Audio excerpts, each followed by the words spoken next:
इतनी काय को इतनी चिंता अडानी करे? आप लोग क्यों कर रहे हो इतना हंगामा? अडानी कम समझदार है और उनके जो औद्योगिक व्यापारिक प्रतिस्पर्धी हैं वो लड़ेंगे अडानी के खिलाफ। भाई जीवी के बोले आके ना कि हमको मारा, मार के तमंचा लगा के लिखाया, बोले ना, बोलेगा तब ना बात होगी। जीवी के बिहाफ पर कोई दूसरा बोले तो बात कैसे नहीं बनेगी, देश नहीं मानेगा। खैर मैं एक पुरानी बात बताता हूं, उससे ये समझ, रत्नाकर भाई अभी रुकना होगा, उससे ये समझ में आएगी केंद्रीय एजेंसियों का दुरुपयोग कहाँ किया जा रहा है। बता दें ये सत्ता ठीक के ऊपर कितना ईडी सीबीआई का जांच कराया है, ये नहीं, बता दें जरा मुझे। नहीं जीवीके को बोलना होगा, ठीक है रुकना होगा अभी। जीवीके को बोलना होगा, कांग्रेस राजघाट पर बैठ के कहे या प्रयागराज में बैठ के कहे तब भी देश नहीं मानेगा। अगर यह है कि जीवीके को जबरन लिया गया तो जीवीके को बोलना तो पड़ेगा। आदमी जाता है कि हमको जान से मारने की धमकी दी, तो कोई तीसरा थोड़ी रिपोर्ट लिखाता है यार।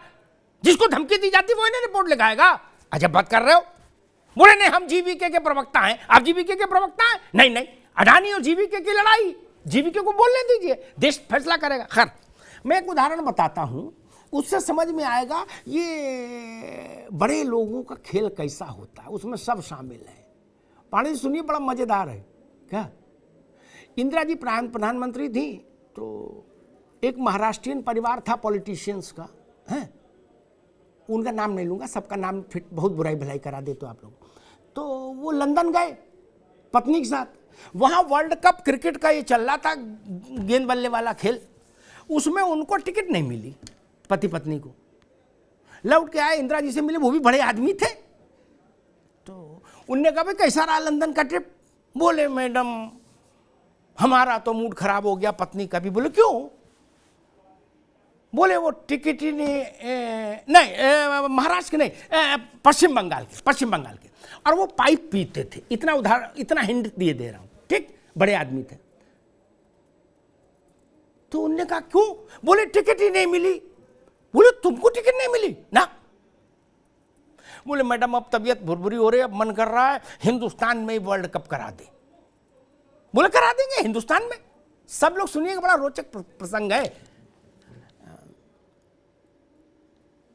एनकेपी साल्वे उस समय क्रिकेट बोर्ड में थे। एनकेपी साल्वे को बुलाया, इंदिरा जी ने पूछा, उनने कहा कि राम का नाम लो, यहां मैच होना मुश्किल, वर्ल्ड कप करा दे। है ऊबड़ खाबड़ मैदान, ना कोई होटल है, ना कुछ है, ना खर्चा है, ना पैसा है। बीसीसीआई जो वो बोर्ड है ये खुद ही चने मुरमुरे खा के जीवन काट रहा है, कहां से करा देंगे? तो इंदिरा जी ने कहा कितना पैसा लगेगा? बताया गया कि इतना पैसा लगेगा, पैसा भी नहीं खोलूंगा, मेरे पास है वृत्तांत पूरा। इंदिरा जी ने एक व्यक्ति को फोन लगाने के लिए कहा, वो व्यक्ति आए, तत्काल आओ। बोले मैं चाहती हूं वर्ल्ड कप कराना। बोले ठीक है मैडम हो जाएगा। उन्हें कुछ नहीं पूछा, कितने कहा इन्वेस्टमेंट? बोले खर्चा होगा इतना, ठीक है। बोले मैं साल्वे जी के साथ बैठ के कर लूंगा, निश्चिंत जी, आपने कह दिया समझिए हो जाएगा। वो मालूम कौन थे? वो धीरू भाई अंबानी थे, ठीक। अब धीरू भाई अंबानी दान तो करने आए नहीं थे क्या?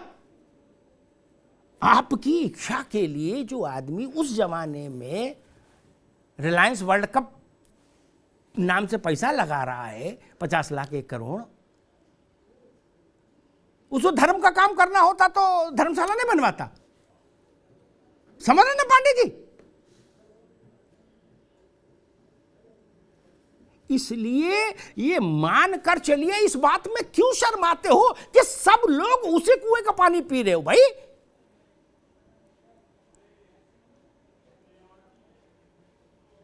नेता होने का मतलब खुद खरीदना सामान बंद, यही ना नियम है, परंपरा है। कोई बंडी ले आया, कोई कुर्ता ले आया, कोई जूता ले आया, कोई जुराब ले आया, नहीं। नाश्ते का भी खर्चा नहीं, जो आ रहा है मिठाई ला रहा, वही डब्बा खुल गया, बट गया, ठीक है। ये नहीं हो रहा क्या? इसी को बड़े स्तर पर अडानी अंबानी के नाम पर देख लीजिए। जब जो सरकार में रहा, बड़ी कड़वी बात कह रहा हूं, जब जो सरकार में रहा उसकी देव मंदिर की तरह पूजा अर्चना हुई कि नहीं हुई देश भर के हर राज्य में, केंद्र में? कोई कहे कि नहीं हुई तो मैं खंडन कर दूंगा, प्रसंग बता दूंगा। छोटे छोटे राज्यों में भी पता लगा जी फलाने के समय में फलाना बिल्डर चमका। क्यों? वो अच्छा सीमेंट लगाने लगा था? नहीं ना, चुनाव में मदद की, बात खत्म हो गई। यही तरीका, यही है ना। इसीलिए देश चौंकता नहीं है आप लोगों की बातों पर, क्योंकि वो तो नीचे देख रहा है ना, एटा में, इटावा में, फर्रुखाबाद में देख नहीं रहा है।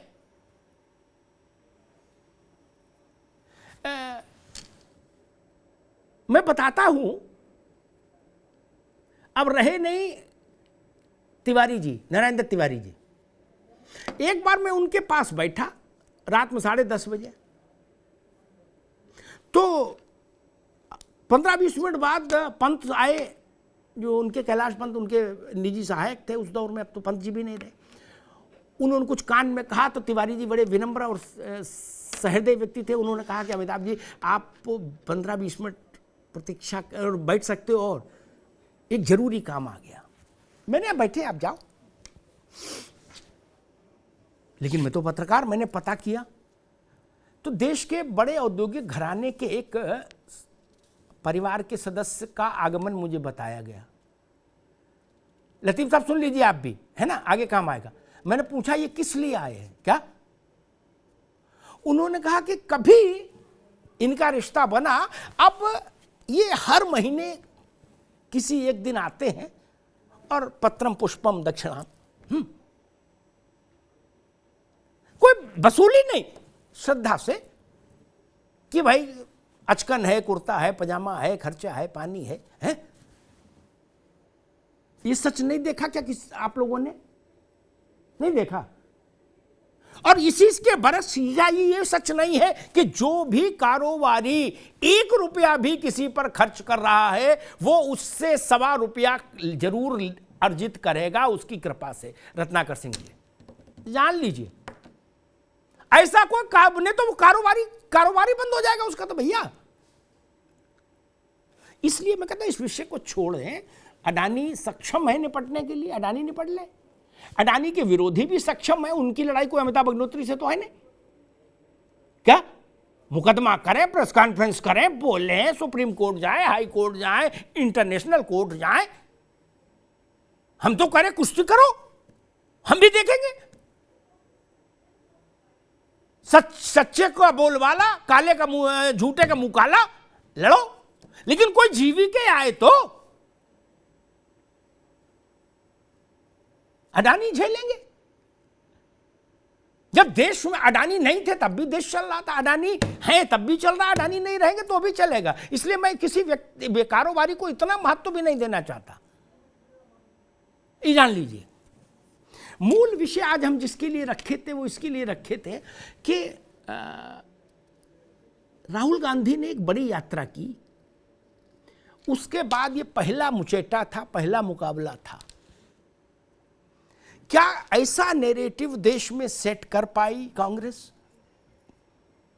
जो भाजपा को दबाव में ला पाए? और अगर कांग्रेस को ये लगता है कि हां हम ऐसा नैरेटिव सेट कर लिए रत्नाकर जी, तो इम्तिहान में बैठना होगा। टीवी डिबेट किसी को लाभ नहीं, अवसर नहीं देंगे, लाभ नहीं देंगी। मध्य प्रदेश में इम्तिहान हो जाएगा और 9 राज्यों में इम्तिहान हो जाएगा। उनका चुनाव निपटेगा, 24 में बड़ा इम्तिहान हो जाएगा। अभी हाफ ईयरली, फिर समझ लो सालाना। अगर कांग्रेस 2024 का चुनाव जीत कर आ जाए तो राहुल गांधी की सारी चार्जशीट सत्य मान ली जाएगी। एक बात कहता हूं, 2009 में मिश्रा जी आपके काम आएगा यह आंकड़ा। 2009 में जब आडवाणी भाजपा के उम्मीदवार थे प्राइम मिनिस्टरशिप के, 41 करोड़ लोगों ने वोट किया। मेरी बात को ध्यान सुनिएगा। उसमें कांग्रेस को रत्नाकर सिंह 12 करोड़ लोगों ने वोट दिया था 9 में, ठीक।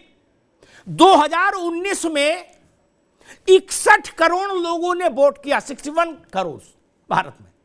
कांग्रेस को उसमें भी 12 करोड़ वोट मिला। यानी जो नया 10 वर्ष में 20 करोड़ वोटर नया वोट कर गया, लेकिन कांग्रेस का वोट नहीं बढ़ा।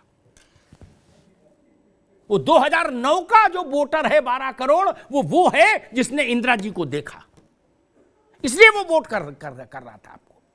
जिन्होंने केवल राहुल गांधी को ही देखा है वो वोट नहीं कर रहे।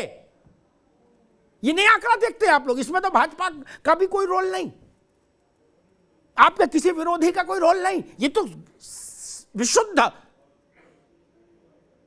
24 कैरेट सोने की तरह खरा आंकड़ा है। 20 करोड़ लोग नए जुड़े जिन्होंने वोट किया। टोटल वोटर की बात नहीं कर रहा हूं, वोट पोल्ड की बात कर रहा हूं, वोट कास्ट। 61 करोड़ लोगों ने वोट दिया, आपको वोट फिर भी 12 करोड़ मिले।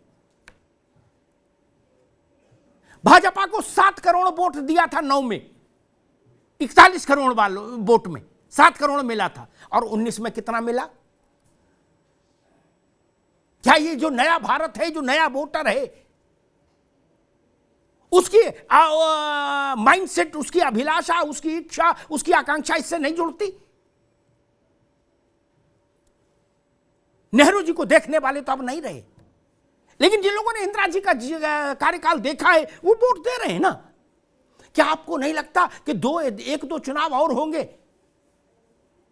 24 में जो जब चुनाव होगा तो ये 70-71 करोड़ लोग वोट करेंगे, ऐसा एक आकलन है। इसमें भी आपका 12 करोड़ अगर रह गया तो फिर क्या स्थिति बनेगी महाराज? इस पर नहीं सोचना चाहिए। देश में वोटर बढ़ रहा, वोट डालने वाली जो नई पीढ़ी आ रही है उसमें कांग्रेस को स्वीकार्यता बढ़ानी होगी। लड़ाई को वहां ले जाना होगा। नेहरू जी से अब कुछ हासिल नहीं, ना भाजपा वालों को हासिल, ना आपको हासिल। सबको प्रणाम करिए, ठीक है, भारत के फाउंडर लोग हैं, अच्छे लोग हैं लड़ाई के, स्वतंत्रता के, उसे चुनाव में हासिल कुछ नहीं है, जान लीजिए। नेहरू जी की तारीफ करो तो और बुराई करो तो। भाजपा वाले बुराई करके कुछ नहीं हासिल कर सकते, आप तारीफ करके नहीं हासिल कर सकते, क्योंकि जो नया 20 करोड़ वोट पड़ा 2009 से और 2019 तक, वो नए भारत का वोट है।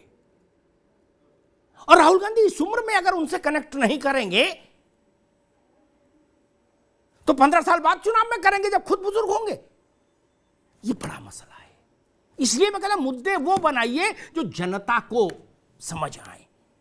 दुल्हन वही जो पिया मन भाए, मुद्दा वही जिस पर जनता जुड़े। केजरीवाल को ये समझ आ गई थी बात, इसलिए वो जो पहले करते थे कि सबको चोर बताते थे, फिर उसके बाद मुकदमा झेलते थे, फिर माफी मांगते थे, वो काम उन्होंने बंद कर दिया। उनने कहा ना भैया पानी बिजली टाइप के मामले में रहो और इधर चलने दो। समझ गए ना? और उसका रिजल्ट उनको मिला। इसलिए मैं कहता हूं जनता के मुद्दों को समझिए। बड़े लोग अपनी लड़ाई लड़ लेंगे। ननकू और रज्जाक का मसला बड़ा है। ननकू और रज्जाक को क्या इस विषय में इंटरेस्ट है, ये तो पता करा लेते कम से कम कहीं से नीचे से। या उसके लिए समस्या है, अगर उत्तर प्रदेश में है तो समस्या है छुट्टा जानवर। पांडे जी मेरी बात से सहमत होंगे। उसे पूछिए विश्व की सबसे बड़ी समस्या क्या है, वो कहेगा ये तो समझना होगा ना। आर्थिक सम्मेलन से चीजें नहीं बनेंगी, सिर्फ मैं ये कहने आया।